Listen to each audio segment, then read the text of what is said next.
Amen.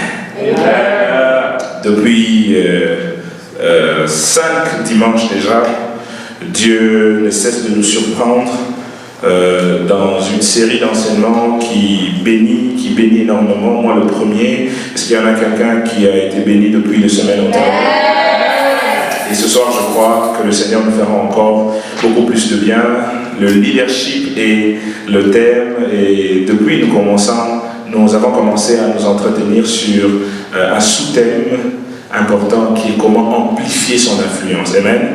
C'est le 6e dimanche, toujours dans la poursuite de ce thème, et je crois qu'en ce 6e dimanche, quelque chose de spécial, le Seigneur a pour nous. Amen. Si tu crois, regarde ton voisin, regarde ta voisine, dis-lui quelque chose de spécial, le Seigneur a pour toi.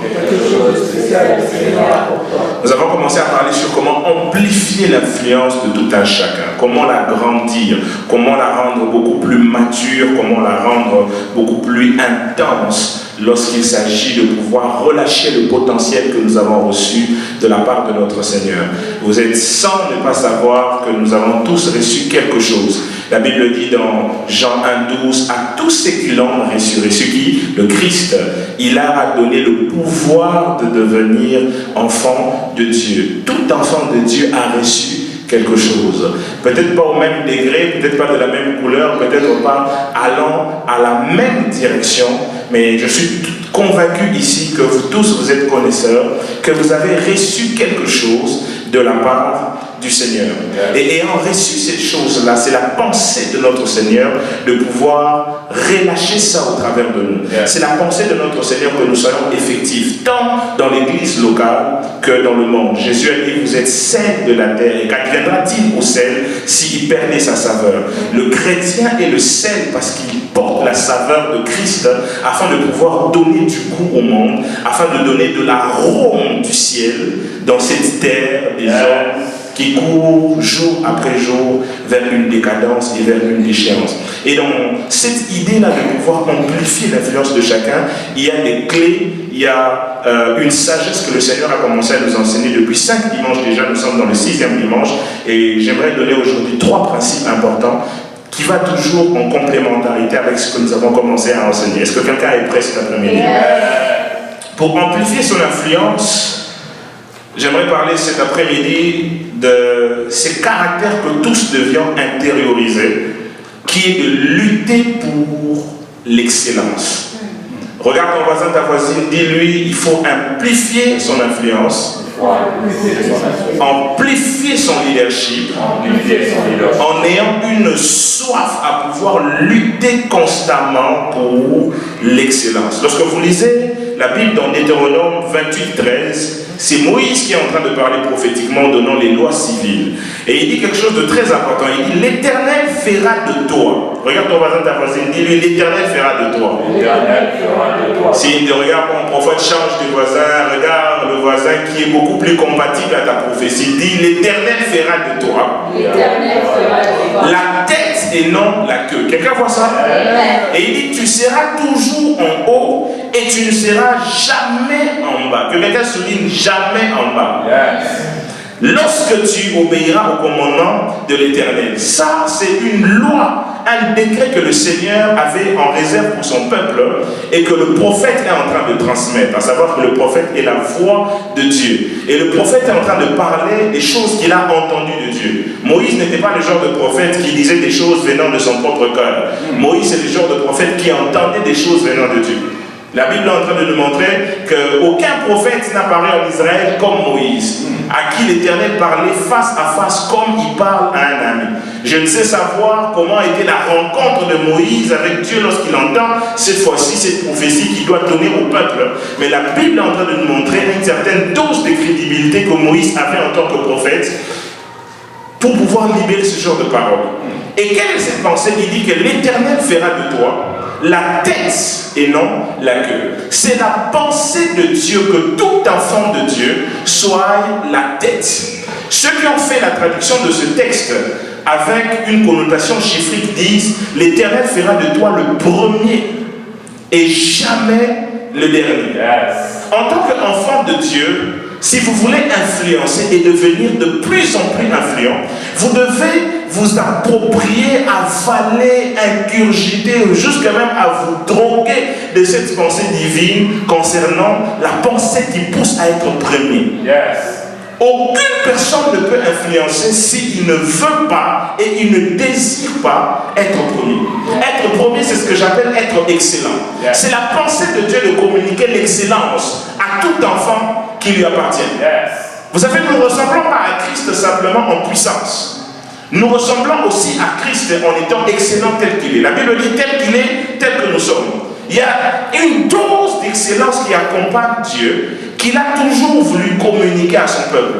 Et si au temps de Moïse, alors que nous sommes dans l'ancienne alliance, dans l'ancienne dispensation, Dieu était déjà en train de communiquer à son peuple ce réflexe à vouloir toujours être le premier, à vouloir toujours être excellent, a fortiori nous qui avons été sauvés par le sang précieux de son Fils et qui faisons partie de sa famille d'une manière légale.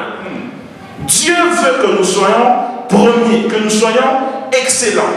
Il y a une amplification, il y a une croissance dans notre manière à influencer lorsque nous embrassons la pensée à être premier. Yes. La Bible est en train de nous montrer dans Jean 5, cette histoire où on parle de la piscine de Bethesda, piscine qui avait 5 portiques. La Bible est en train de décrire ce qui s'est passé dans cette piscine. La Bible dit que de temps en temps, un ange descendait pour agiter l'eau. Et j'aime le détail très important que la Bible donne. On dit le premier qui se jetait dans la piscine recevait la guérison, quoi que soit la forme de sa maladie. Amen. Il y a certaines visitations qui sont rattachées au fait que quelqu'un ait ingurgité la mentalité des premiers. Ce n'était pas n'importe qui était guéri autour de la piscine de Bethesda, qui est appelée pour certains la piscine de la grâce. Et nous sommes au temps de la grâce dans lequel la piscine n'est plus localisée dans un endroit spécifique, dans une géographie quelconque, dans ces terres bleues. Nous sommes au temps de la grâce dans lequel la piscine a été répandue sur toute chair par le sacrifice du Seigneur Jésus-Christ. Mais remarquez ceci. Ce n'est pas tout le monde qui vient à l'église, ce n'est pas tout le monde qui écoute la parole, qui reçoit forcément cette nature, cette visitation. Il y a certaines visitations qui nécessitent que nous puissions ingurgiter la pensée à être premier. C'est le premier qui s'est jeté, qui était guéri de tout mal. J'aimerais dire à quelqu'un ici, lorsque tu deviens excellent, lorsque tu commences à souffrir d'une maladie épileptique qui te donne toujours tendance à vouloir être excellent chaque jour, il y a toujours une récompense, il y a toujours des visitations que tu ne vas jamais rater. Il y a certaines visitations que tu peux rater parce que tu n'as pas encore mis en toi une certaine organisation à toujours vouloir être premier. Ce n'est pas de l'humilité de pouvoir dire Seigneur, fais ce que tu veux, même si ça vient en dernier, je veux me contenter de ça. Est-ce que je parle à quelqu'un? Dieu veut nous visiter à tout moment. Dieu aime nous visiter chaque jour. Dieu aime nous donner chaque jour quelque chose. La Bible dit que chaque matin, il renouvelle ses bontés. Mais la même Bible dit que mon Rédempteur s'élèvera le dernier. Vous savez, Dieu quelquefois peut venir en dernier dans nos vies, mais il a prévu que nous puissions vivre certaines bénédictions avant qu'il s'élève. Pourquoi? Parce que nous devons aussi avoir le courage quelquefois de nous battre pour être premiers. Dieu, lorsqu'il marche, il y a certaines bénédictions qui sont devant lui. Rappelez-vous de ce qui se passe lorsque la Bible est en train de décrire la gloire de Salomon. C'est qu'en voyant les serviteurs de Salomon, on se faisait une image de la gloire de Salomon. Et la Bible est en train de faire des typifications entre Salomon et Christ. Christ aussi marche de la même façon. Le roi de gloire met toujours sa gloire en avant, quoique lui est en train de venir à pas lent. Et certaines personnes qui appartiennent au roi de gloire peuvent ne pas bénéficier de certains bénéfices du roi de gloire lorsqu'il n'est pas là, parce qu'ils n'ont pas la mentalité de premier. Mon Rédempteur peut s'élever les derniers, mais il a mis certaines choses devant lui. Si je suis enraciné dans la mentalité des premiers, je peux déjà bénéficier de certaines choses avant les temps qui s'élèvent. Est-ce que je parle à quelqu'un? Et c'est la pensée de Dieu. Lorsque nous voulons influencer, que nous soyons des personnes qui voulons ardemment à être toujours la tête. Regarde ton voisin, ta voisine, dis-lui ton influence grandit. Lorsque constamment tu avales la pilule de pouvoir être la tête et jamais la queue. Change de voisin, dis ton influence grandit lorsque tu décides à ne jamais être la queue. Il y a certaines bénédictions qui nécessitent de nous cette mentalité de premier, cette mentalité à l'excellence. Jésus était en train de dire que le royaume des cieux est forcé. Mais j'aime la suite, il dit il n'y a que les violents qui s'en emparent. Il y a certaines choses que Dieu nous donne parce que c'est le temps de la visitation. Mais il est possible de pouvoir être constamment visité par le ciel lorsqu'on a la mentalité de la violence spirituelle, à pouvoir aller prendre quelquefois des choses que Dieu veut pour nous, même lorsque Dieu ne les donne pas encore à certains temps. Je ne sais pas si quelqu'un comprend ce que je suis en train de dire. Paul dit, nous avons été bénis de toutes les bénédictions dans les lieux célestes. Il y a certaines bénédictions dans un certain endroit qui nécessitent le réflexe d'aller les prendre, les chercher, les toucher pour les palper. Quiconque veut grandir son influence doit avoir la mentalité à être premier. Les gens qui aiment toujours penser en dernier, qui pensent que c'est le synonyme d'être humble, finissent toujours par ne jamais manifester pleinement le potentiel en Christ et finissent toujours par manifester avec lenteur un potentiel qui doit se manifester avec vitesse. Je m'adresse à des hommes et des femmes ici qui vivent certaines réalités. Certains sont des étudiants. En étant étudié, ça n'a jamais été la pensée de Dieu que tu sois dernier. Je m'adresse à certaines personnes ici qui vivent certaines réalités en rapport avec la famille. C'est la pensée de Dieu de toujours être au top. Yes. Yes. Est-ce que je parle à quelqu'un? Jésus a traité de chienne une personne dans les Écritures, c'est la femme syrophénicienne. Pourquoi? Parce qu'elle était en train de demander les miettes. Et Jésus nous montre que les pains, c'est pour les enfants. Les pains, c'est pour les enfants. Mais voyez-vous, les miettes que la femme syrophénicienne était en train de demander, qui était un langage symbolique signifiant le miracle dont elle avait besoin. Ces miettes-là étaient capables de pouvoir résoudre son problème. Mais Jésus a été vexé par rapport à sa demande parce que la dimension du pain existe. Et souvent les enfants de Dieu, nous demandons à Dieu les miettes.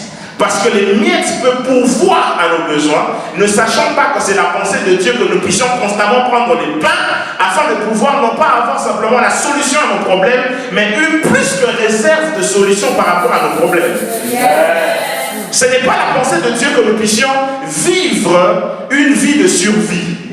C'est la pensée de Dieu que chaque enfant de Dieu vive en abondance par rapport à ce qu'il doit manifester. Il dit dans Jean 10, le voleur ne vient que pour dérober, égorger, détruire. Il dit, mais moi je viens donner la vie en abondance. Jésus ne donne pas simplement la surmesure dont quelqu'un a besoin. Jésus donne toujours un débordement. Il dit à la femme samaritaine dans Jean 4, il dit, si tu savais le don de Dieu, si tu savais celui à qui tu parlais, et tu auras quoi? De l'eau de vie, tu n'auras jamais soif. Ce n'est pas la pensée de Dieu de seulement étancher notre soif. La pensée de Dieu, c'est de nous donner un surplus d'eau, de manière à ce qu'on n'ait jamais soif. Ce n'est pas la pensée de Dieu simplement de te donner une maison.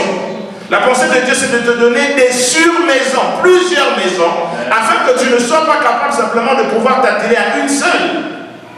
Oui. Quand je parle comme ça, certaines personnes n'aiment pas ça, parce que vous aimez trop la sainteté. Je vous dis la vérité. Un jour, j'étais en train de discuter avec quelqu'un, je lui disais, pourquoi est-ce que tu n'aimes pas bien t'habiller? Il me dit, parce qu'il faut être modeste. J'ai dit, la modestie n'est pas à confondre avec le manque de mentalité à comprendre la grandeur et l'excellence. Oui. Certains aiment être sales et défendent ça par la sainteté.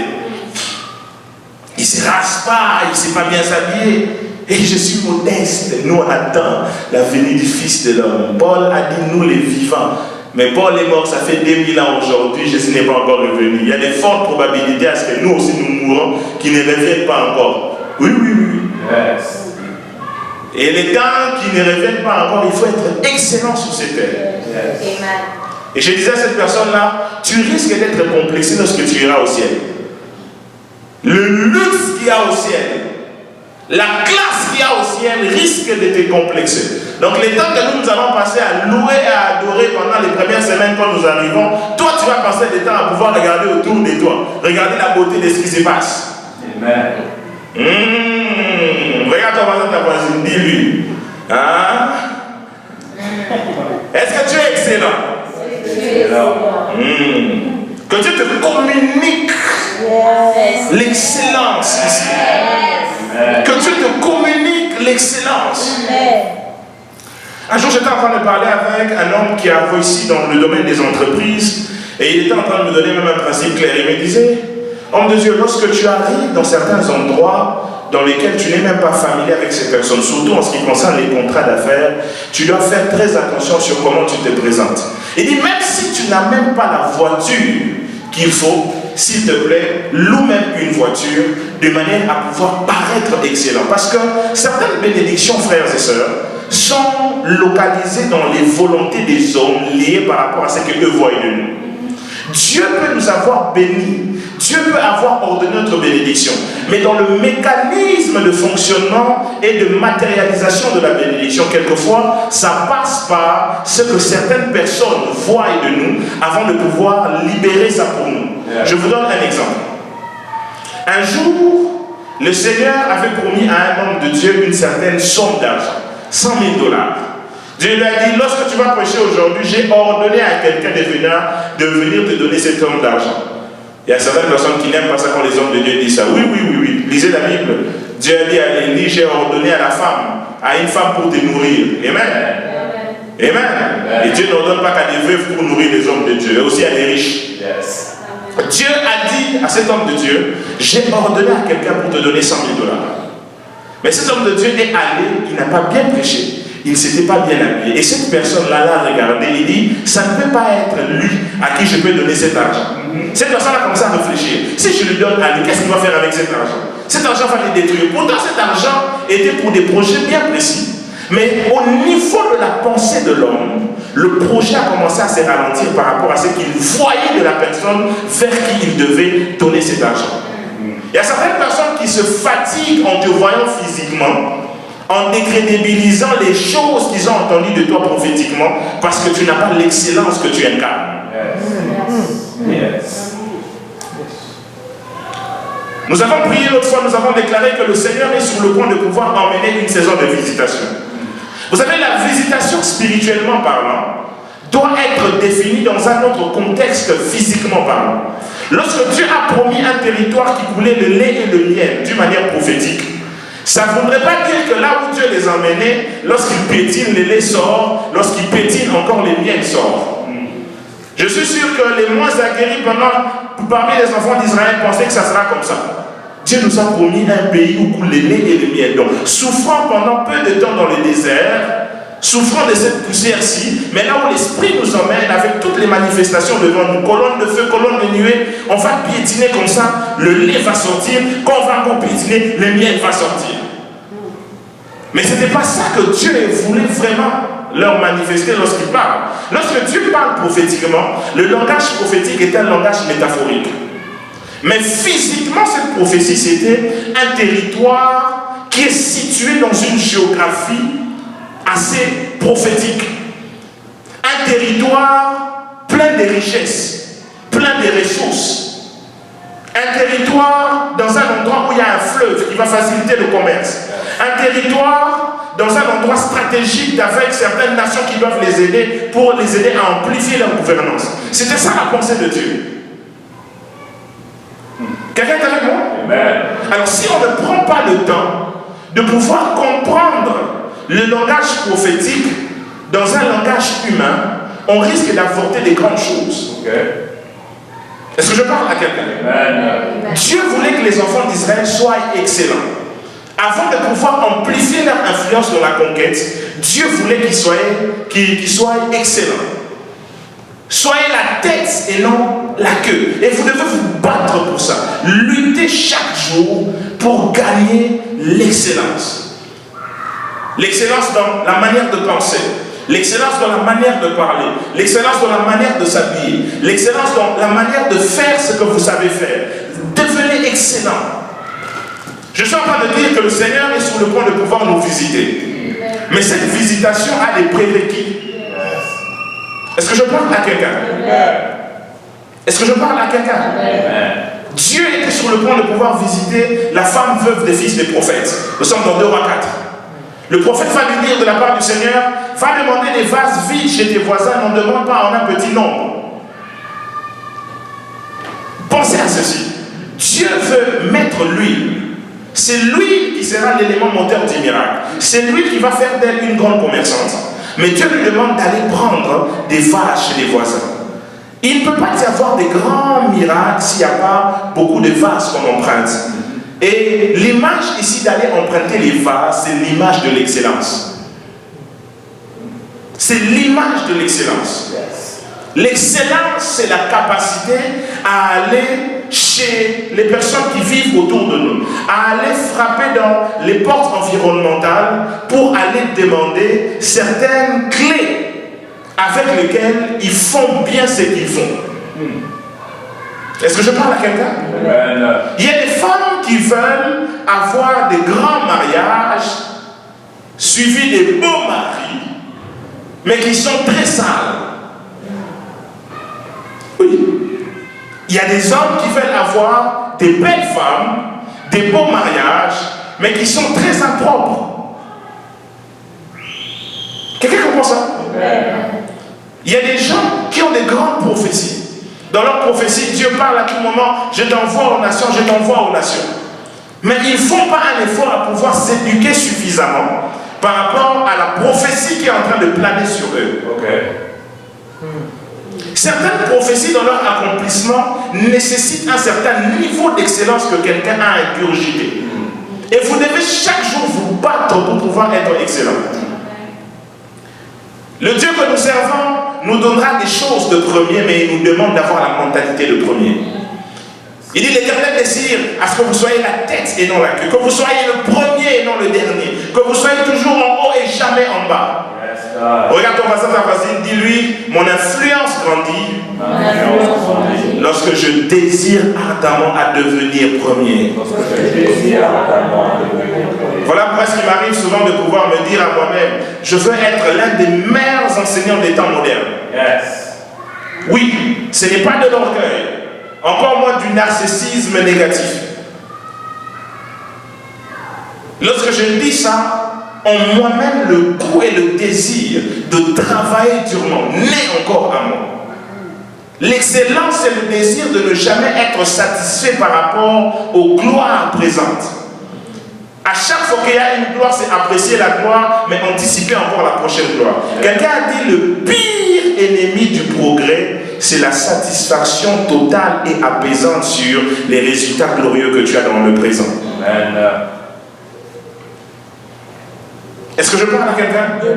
L'excellence. Écoutez ce que Paul dit lorsqu'il parle aux Philippiens au travers d'Épaphrodite. Il dit, j'ai fait une chose, oubliant ce qui est en arrière et me portant sur ce qui est en avant. L'excellence, c'est cette capacité à pouvoir oublier quelquefois les gloires passées et nous porter constamment aux choses qui sont en avant. C'est la capacité quelquefois à toujours formuler des projets, à être un homme à planning, un homme à projet, un homme à de nouveaux challenges, à de nouveaux objectifs. C'est ça l'excellence. Est-ce que je parle à quelqu'un? Il dit, j'ai oublié ce qui est en arrière, je me porte sur ce qui est en avant. Regarde ton voisin, dis-lui, oublie ce qui est en arrière. Porte-toi en ce qui est en avant. Oui. Oui. Il y a des portes, il y a des visitations qui ne viennent s'ouvrir à nous que lorsqu'on devient excellent.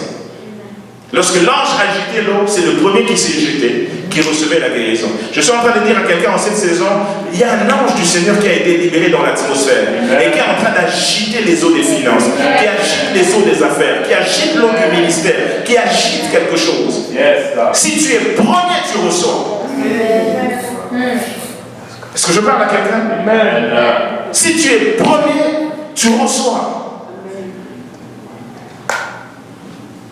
Lutter pour l'excellence. Dis à ton voisin, il faut lutter pour l'excellence. Ton influence en dépend. Ton influence en dépend. L'histoire macédonienne nous raconte les aventures d'un homme très connu aujourd'hui appelé Alexandre le Grand.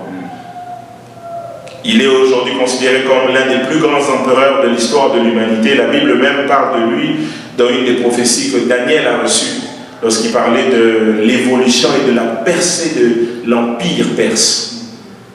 C'était un prince né dans un petit royaume appelé la Macédonie.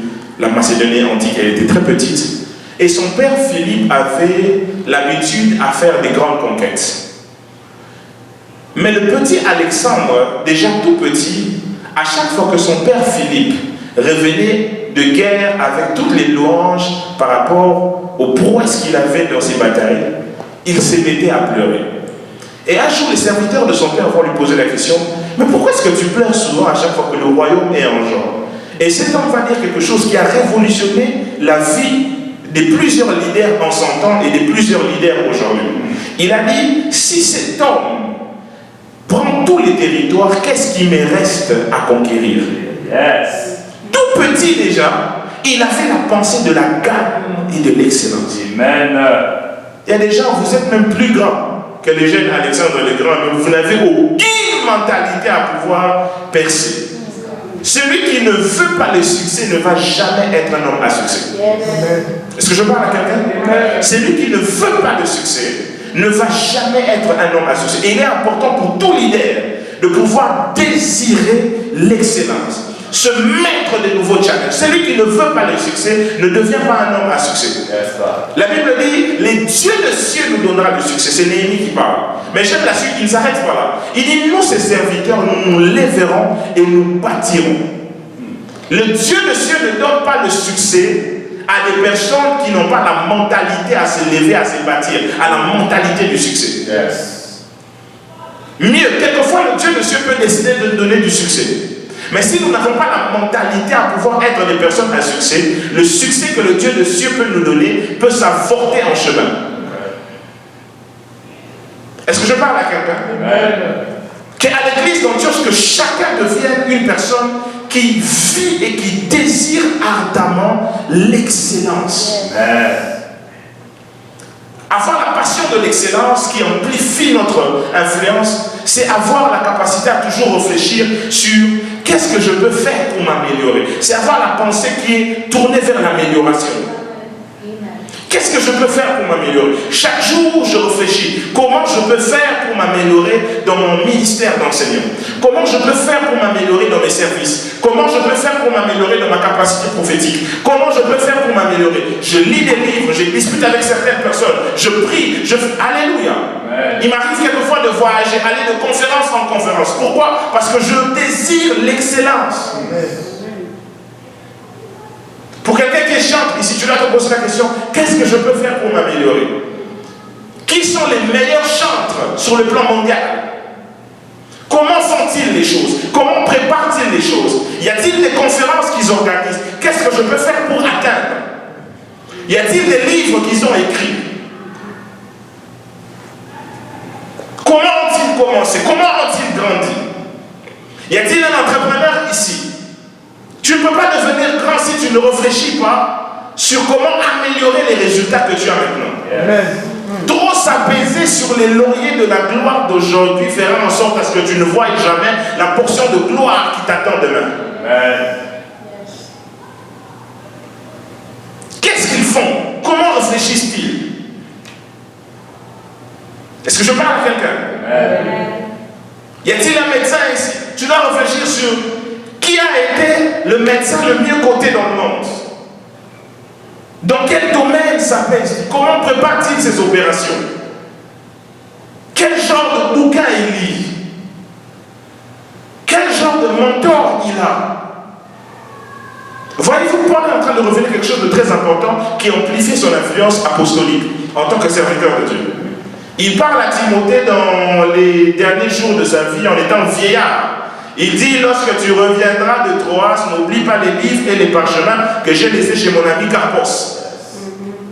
En étant vieux, il lisait toujours les parchemins, les livres. Il cherchait à faire des fouilles. Pas étonnant qu'il soit l'apôtre le plus légendaire que l'histoire du monde évangélique ait connu. Pas étonnant. Parce que chaque jour, il se battait pour être excellent. J'essaie un peu de m'imaginer. Paul, tu es vieux. L'histoire biblique dit que tu as peut-être 50 ans, tu as peut-être 60 ans. Lui-même, il dit, Paul, un vieillard. Il est vieillard, mais il continue à se cultiver. Il continue à s'améliorer. Est-ce que je parle de vieillard ici? Regardez la vieille qui est à côté de vous.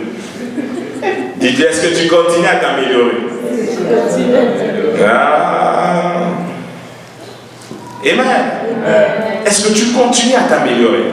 La pensée à être, tu dois soupirer à être excellent. Tu dois soupirer à être excellent. Lorsque Dieu a commencé à se manifester à moi au travers des services de puissance et de services charismatiques, la première pensée que j'avais, c'était comment faire pour amplifier ça? Comment faire pour comprendre cette grâce? Comment faire pour la relâcher? Parce que je me rendais compte que la grâce passait par moi, mais elle passait par moi au hasard. C'est une chose de pouvoir libérer quelque chose au hasard. Oui. L'auteur aux Hébreux inculque ses lecteurs à avoir la mentalité des maîtres. Il dit, vous qui depuis longtemps devriez être des maîtres, mais vous en êtes venus qu'on vous donne les choses des rudiments. C'est la pensée de Dieu que nous maîtrisons, pas simplement que la grâce passe par nous au hasard. Il y a des gens comme ça, tu cries, hey Jésus, les gens tombent. Le lendemain, tu cries, hey Jésus, personne ne tombe. Après, le lendemain, tu cries, hey Jésus, les gens tombent. Est-ce que la grâce est opérationnelle? Oui. Mais tu ne la maîtrises pas. C'est la pensée de Dieu que tu comprennes pourquoi est-ce que les gens sont tombés l'autre fois. Quand tu as crié, hey Jésus, il y a un mécanisme spirituel que tu dois comprendre. Oui. Avant j'étais comme ça. Je pensais que l'onction prophétique ou la puissance prophétique s'est manifestée quand on parle à Dieu en Swahili. Avant je pensais ça. J'étais là, je ne parlais même pas de Swahili. Aujourd'hui ça marche. Et puis le lendemain ça marche. Et c'est imité. C'est la grâce. Il y a certaines personnes qui justifient leur caractère à pouvoir être des personnes hasardeuses par la grâce qui s'est manifestée le jour. Oui, tu justifies les hasards par la grâce. L'autre dit bien, c'est la grâce. Et l'autre foutait, la grâce. Non. On dit, vous qui devriez être des maîtres. Regarde ton voisin, ta voisine, dit, il faut être excellent. Dieu t'appelle à maîtriser ce que tu fais. Oui. J'étais allé une fois, j'ai vu le service d'un homme comme Metz à Otabil, qui dit, nous libérons l'onction à 2000 mètres. Que l'onction vienne sur 84 personnes. Je dis, nous on fait ça au hasard. C'est-à-dire, touche. Si tu transpires au micro, ta salive au mieux. Auparavant, on donnait des torticolis aux gens. Tourne la tête. Alléluia. Je parle à quelqu'un. Oui. Lutter pour l'excellence. Un autre principe qui amplifie l'influence. C'est d'apprendre à reconnaître les hommes providentiels. Regarde ton voisin, ta voisine, dit apprendre à reconnaître les hommes providentiels. Apprendre à reconnaître les hommes providentiels. Ça va amplifier ton influence.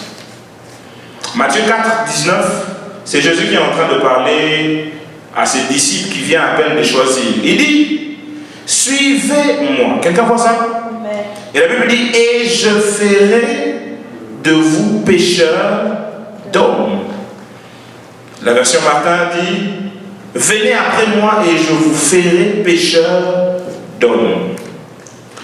Nous sommes dans un contexte dans lequel les disciples viennent à peine de rencontrer Jésus, mais vous allez voir plus tard que la pensée de Dieu pour eux, c'est de devenir des leaders. Certains des apôtres dans le ministère, d'autres comme Joseph d'Arimathée, certaines personnes assis sur l'économie de la ville et ayant des positions sociales. Mais Jésus est en train de leur dire quelque chose de très important. Il dit, je ferai de vous. Il est très important de comprendre que l'influence amplifiée en nous peut passer par une personne que Dieu nous envoie. Le Jésus qui est en train de parler, il est avec nous sur terre, physiquement. Ce n'est pas un Jésus qui est en train de parler par des visions, ce n'est pas un Jésus ressuscité. C'est un Jésus, fils de l'homme. C'est un Jésus, ministre de Dieu. Mais différent de qui a déjà rencontré le Seigneur dans une dimension et il dit, je ferai de vous. Il ne dit pas, Dieu fera de vous. Combien d'entre vous savez que pour amplifier ce que vous êtes quelquefois, il faut rencontrer certaines personnes? Amen. Et pas n'importe quel type de personne. Je ne parle pas de celui qui vend les beignets au coin de ton avenue. Je ne parle pas de celui qui dessine au coin de ta rue. Je parle d'une personne que j'appelle des personnes providentielles. C'est-à-dire des personnes que le ciel a assignées afin de pouvoir amplifier quelque chose qui est en toi dans une dimension sommeillante pour l'emmener dans une dimension réveillée. Il dit, je ferai de vous pécheurs d'hommes. Il y a quelque chose que je vais enlever en vous. C'est être pécheur de poissons. Mais je vais garder la nature de pécheur. Mais je vais juste l'amplifier dans une autre dimension afin que tu vois et que vous voyez en vous la pensée que Dieu a pour vous. C'est ce que Jésus voulait leur dire. Vous êtes des pécheurs de poissons, mais je vais amplifier ça pour vous emmener à pécher autre chose que les poissons. À pécher des hommes. Il y a des moments comme ça, comme les disciples, nous péchons, mais nous péchons des poissons. Oui. Dans tout ce que tu fais, tu es encore dans la dimension des pêches, des petites choses. Oui. Tu pêches, mais tu pêches des petites choses. Tu as commencé ton business, mais ton business ne touche qu'à un certain secteur. Tu étudies, mais tes résultats n'atteignent qu'à un certain niveau. Il y a certaines personnes ici qui n'ont jamais eu un GPA de 3.0. Oui. Oui. Gloire soit au Seigneur, est-ce que la parole de connaissance n'est pas active? Sinon nous aurons pu checker ici. Amen. Oui. Mais Jésus dit quoi? Je ferai de vous pécheurs d'hommes. C'est-à-dire, je vais amplifier vos résultats. Je vais amplifier cette capacité à pécher. Combien d'entre vous savez que c'est la pensée de Dieu d'amplifier ce que vous avez? D'emmener dans une autre dimension la chose. Oui, tu prêches, mais il fera de toi un prédicateur qui peut faire en sorte à ce que même les esprits les plus aguerris disent que Christ est Seigneur. Oui, c'est ça la pensée de Dieu. Il y avait des hommes comme Paul dans les Écritures lorsqu'il prêchait, même des personnes instruites comme Agrippa disent, je sens que tu as envie de pouvoir me pousser à être chrétien. Oui. La Bible parle de Apollos, non seulement qu'il prêchait, mais il prêchait avec éloquence. Il y a des gens comme ça, tu les rencontres, ils amplifient quelque chose en toi. Ils emmènent ça dans une autre dimension. Et la solution de Dieu pour emmener les disciples qui avaient une sémence apostolique à devenir plus tard des apôtres matures, c'était une rencontre avec un homme providentiel. Elle m'a dit à ton voisin, ta voisine, j'ai besoin de rencontrer mon homme providentiel en cette saison. Oui, j'ai besoin de rencontrer mon homme providentiel en cette saison. Certaines visitations n'est pas conditionnées par le fait que le ciel s'ouvre. Certaines visitations sont conditionnées par le fait de rencontrer une certaine personne sur la terre. Oui. Et Jésus dit, je ferai de vous. Il y en a combien qui savent qu'il y a des hommes dans cette terre qui sont peut-être de l'autre côté de la ville, qui sont de l'autre côté de ce pays, qui sont peut-être de l'autre côté de cette église, qui sont peut-être à côté de toi, assis là où tu es, qui vont amplifier ce que vous avez. Il dit, je ferai de vous. Il ne dit pas, Dieu fera de vous. Vous savez, à l'église, nous aimons beaucoup les discours, Dieu va faire.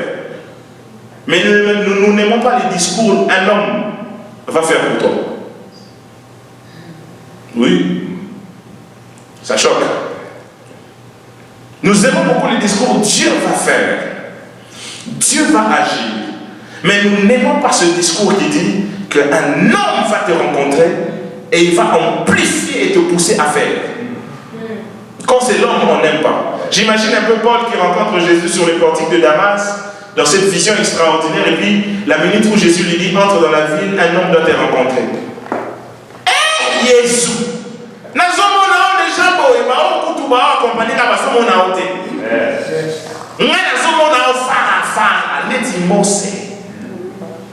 On dit personne n'a vu Dieu face à face, mais Paul aussi a vu. Il dit, j'imagine un peu Paul dans ce moment-là. On a la mot, c'est tout ça, mon corps. Tu as la dimension, on a Jésus face à face. Mais Jésus lui dit, entre dans la vie de quelqu'un, doit te rencontrer. Regarde ton voisin, dis-lui, je dois rencontrer quelqu'un. Rencontrer une visitation surnaturelle ne t'indemnise pas à rencontrer une visitation naturelle. Il arrive des fois que la visitation naturelle amplifie quelque chose en toi, plus que même la visitation surnaturelle. Dans la visitation surnaturelle, il entend simplement un Jésus qui lui parle de sa repentance. Mais dans la visitation naturelle, c'est un Ananias qui vient de la part de Jésus pour lui révéler son ministère apostolique. Il y a certaines personnes comme ça que tu rencontres, ils viennent de la part de Dieu, ils vont éveiller en toi une dimension que tu ne vas jamais voir par Dieu te disant directement dans des visions, dans des songes ou par des prophéties. Est-ce que je parle à quelqu'un? Il dit, je ferai de vous. Dis à ton voisin, il y a quelqu'un qui fera de moi. C'est que Dieu a dit de moi. Oui. Tu joues bien au synthé comme merveille et tu rencontres un autre maestro qui te donne 2-3 petites clés. Oui. Et cette clé-là t'amène à Martinique. Oui. Je parle à quelqu'un. Je parle à quelqu'un. Je ferai de vous des hommes providentiels. Je prie que le Seigneur emmène des hommes providentiels dans cette saison. Je prie que la faveur en toi attire des hommes providentiels. Des femmes providentielles. Il y a des hommes qui n'aiment pas les femmes providentielles. Vous aimez quand c'est homme qui vient. Quand c'est une femme qui vient t'engager, tu ne veux pas. Oh, Dieu m'avait dit un homme. Dieu m'avait dit un homme. Quelqu'un est avec moi. Je prie que quoi que soit la forme de la personne que Dieu envoie pour toi dans cette saison, que tu ne rates pas. Que tu aies le discernement. Que tu dis, ça c'est pour moi. Cette personne est venue pour moi. Il y a quelque chose qui est en moi qui doit ressortir de moi. Je parle à quelqu'un. Que des leaders comme ça qui ne savent pas reconnaître les hommes providentiels. À chaque saison, Dieu t'envoie toujours quelqu'un. À l'aube d'une nouvelle saison, Dieu t'envoie toujours quelqu'un. Oui. Certains sujets de tes prières se manifestent simplement par une personne que Dieu t'a envoyée. Jérusalem a prié pendant longtemps. Pendant 500 ans, une prophétie planait sur la spiritualité de la ville. Qu'un homme allait venir, la lumière allait apparaître.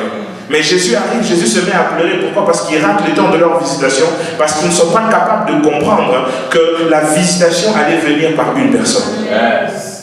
Ici, j'aimerais même prendre mon petit temps pour pouvoir dire ça à l'église. Vous savez, lorsque Dieu vous fait rencontrer un prophète, Dieu a l'intention de pouvoir changer la saison de votre vie. La Bible dit que c'est par un prophète qu'Israël a été sorti d'Égypte. Le shift des saisons n'a jamais été loin de la présence des prophètes. La Bible dit que c'est par un prophète qu'Israël a été gardé. La conservation divine n'a jamais été loin de la présence d'un prophète. Lorsque Dieu a mis un prophète dans ta vie, bénis la présence de Dieu et bénis son nom parce qu'il a l'intention de faire quelque chose de grand. La Bible dit dans 2 Chroniques 20-20, croyez en Dieu, vous serez affermis, mais croyez en ces prophètes, vous allez réussir. Quelquefois, la réussite que Dieu a pour toi est simplement visible au travers du prophète avec qui Dieu t'a connecté. Amen. Dis, vous réussirez. On a dit étudier la chimie? Non. Oui. Oui. Il y a des gens ici, you love school too much. Alléluia. Amen. Troisième principe pour amplifier son influence. Regarde ton voisin, dis-lui, est-ce que ton influence grandit? Est-ce que ton influence grandit? Il faut développer une attitude réfléchie sur le genre de choses qui t'entourent. J'aimerais marteler là-dessus. Développer une attitude réfléchie. La Bible dit, au jour du bonheur, réjouis-toi, au jour du malheur, réfléchis. Vous savez, il y a des gens qui, par astuce de la spiritualité, n'ont jamais le réflexe de réfléchir. Parce qu'on les a enseigné que spiritualité et réflexion ne marchent jamais de pair. La spiritualité nous emmène vers des solutions spirituelles.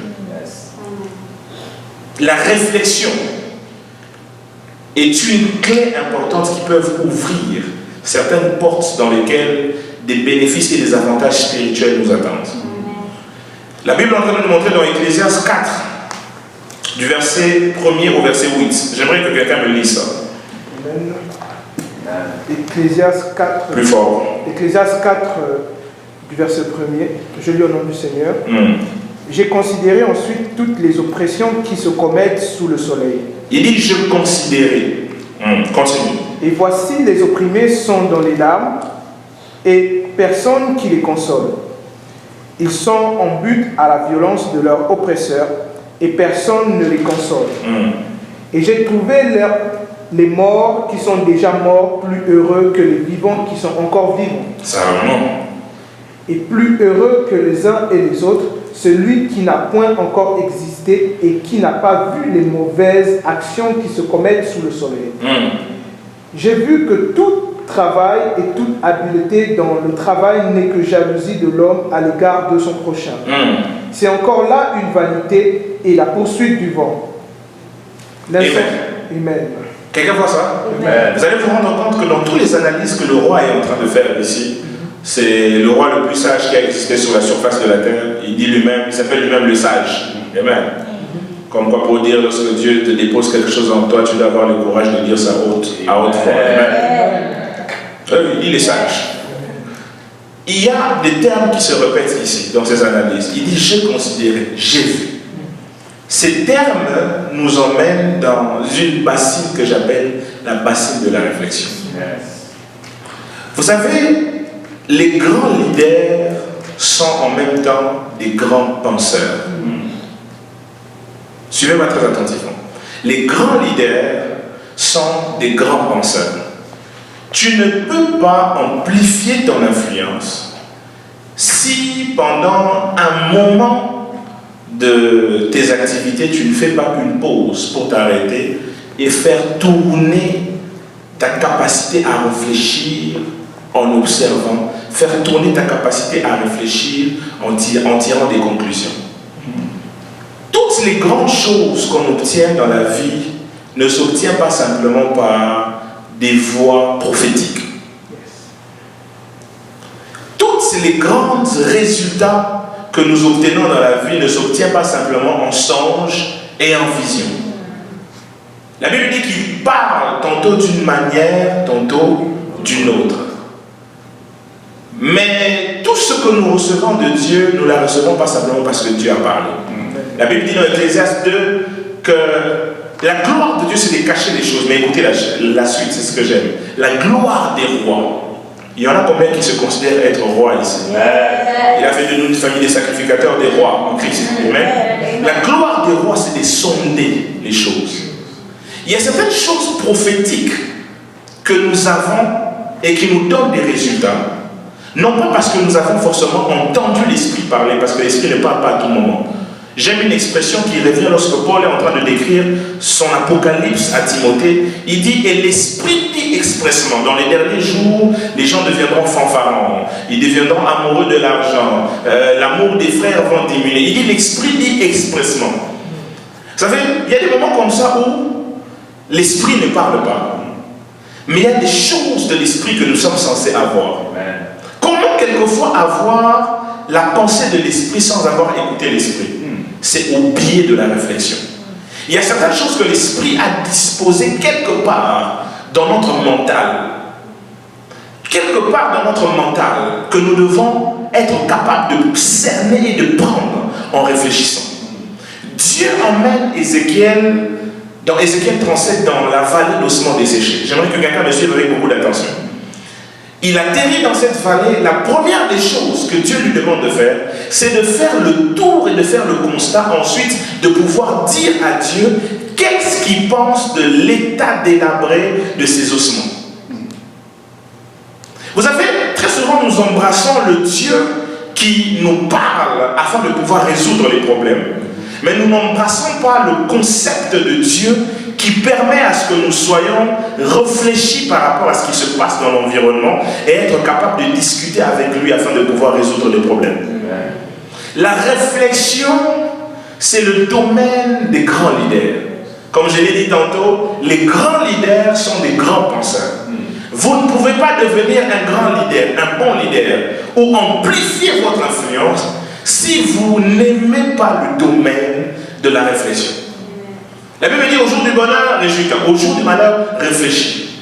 Vous savez, tous nous vivrons le malheur un jour ou un autre. La Bible dit dans Ecclésiaste 3.3, dans Ecclésiaste 1, qu'il y a un temps pour toute chose sur le soleil. Dieu fait chaque chose en son temps. Et ensuite, le sage commence à dépeindre les différents cycles des temps qui existent. Un temps pour pleurer, un temps pour se réjouir, un temps pour manger, un temps pour avoir faim, un temps pour souffrir, un temps pour le bonheur.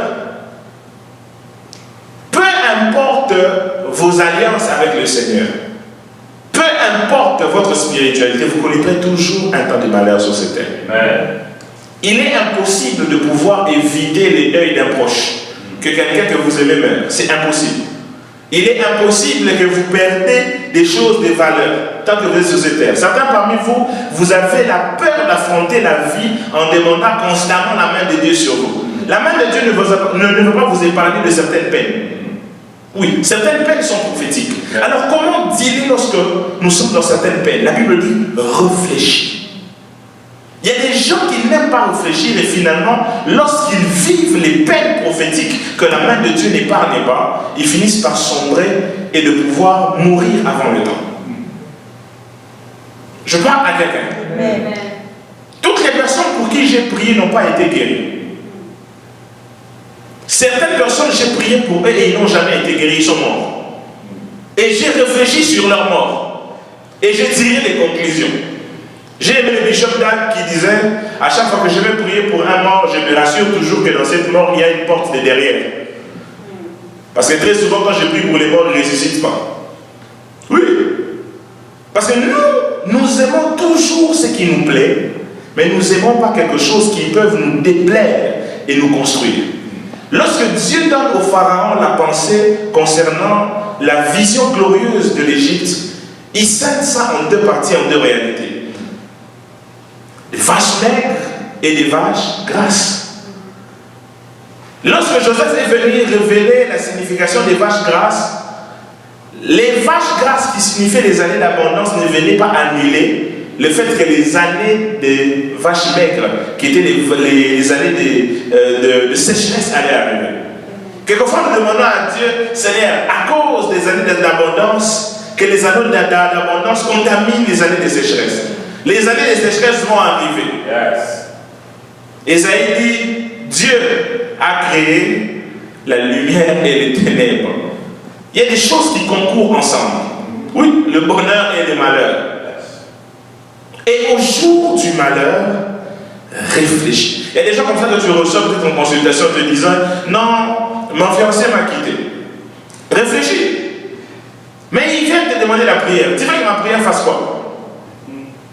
Et souvent comme ça, vous nous rendez de vos marionnettes. Oh, mon sacolesa puissante. Assemblée là qui, mais à son guité. Donc c'est comme si tu viens devant les médecins et tu lui dis qu'est-ce que toi tu as besoin comme cure pour ta propre guérison.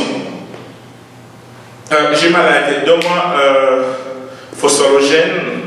Donne-moi. Amen. Au jour du malheur, réfléchis. Il y a certains malheurs qui doivent arriver et qui doivent nous emmener dans un temps de réflexion afin de pouvoir anticiper les grands bonheurs qui arrivent. Quelquefois, il faut que ça arrive afin de pouvoir te rendre plus mature à pouvoir saisir les grandes bénédictions qui arrivent. Vous savez, certains malheurs sont bénéfiques pour nous. Parce que ça nous emmène à avoir le caractère, la pensée idéale même, à pouvoir anticiper les grands bonheurs. Je bénis toujours Dieu pour certaines personnes qui m'ont quitté dans la vie. Parce que s'il ne me quittait pas, je n'allais pas être capable d'avoir la soif suffisante à chercher la dimension qu'il fallait dans chaque saison de ma vie afin de pouvoir rencontrer la bénédiction qui m'attendait. Oui. Et au jour du malheur, réfléchis. C'est ce que Salomon est en train de faire. Il dit, je considérais, j'ai vu. Il y a des moments comme ça, il faut mettre un peu une pause à tout ce qu'on fait et se mettre à réfléchir. où on en est, où on va, où on a été. Réfléchir. S'il y a quelque chose que je fais très souvent, c'est réfléchir. Oui, réfléchir. Il y a des gens comme ça, je m'empêche de leur dire que j'ai réfléchi parce que si je leur dis que j'ai réfléchi, ils pensent que je ne prie pas. Oui. Vous savez, non, Kanisa. Kanisa. Vous savez la tête. Mais pour la santé, il faut la Kanisa. Quelqu'un est avec moi? Lis mon fils dans Ecclésiaste 8, du verset 16 au verset 17. Vous allez voir comment ce que Salomon était un homme très réfléchi. Ecclésiaste 8, du verset 16. Je dis au nom du Seigneur. Lorsque j'ai appliqué mon cœur à connaître la sagesse et à considérer les choses qui se passent sur la terre, car les yeux de l'homme ne goûtent le sommeil ni jour ni nuit. J'ai vu toutes... 16 au verset 17. C'est pas moi. Fais s'arrêter là. Amen. Il dit lorsque j'ai appliqué mon cœur. Il y en a combien qui veulent appliquer leur cœur à connaître la sagesse? Amen. Appliquer leur cœur à être réfléchi. Il dit lorsque j'ai appliqué mon cœur. Vous savez, vous ne pouvez pas développer une attitude forte, ayant des fortes résolutions, dans des fortes réflexions, si vous ne développez pas l'amour et l'attachement à la réflexion. Il dit j'ai appliqué mon cœur. En d'autres termes, je me suis mis une rigueur à être un homme qui doit réfléchir sur les cours des événements. Vous savez, il y a une manière de pouvoir savoir les choses qui vont arriver sans pour autant avoir une vision. La Bible dit qu'il n'y a rien de nouveau sur le soleil. Les choses qui étaient, c'est ce qui sera. Oui. Il y a une manière simple de pouvoir savoir comment est-ce que tu vas finir ta vie. Regarde les gens qui ont vécu avant toi et qui ont vécu à la même époque que toi les genres de choses que tu faisais. Tu vas avoir une image de ce qui va arriver.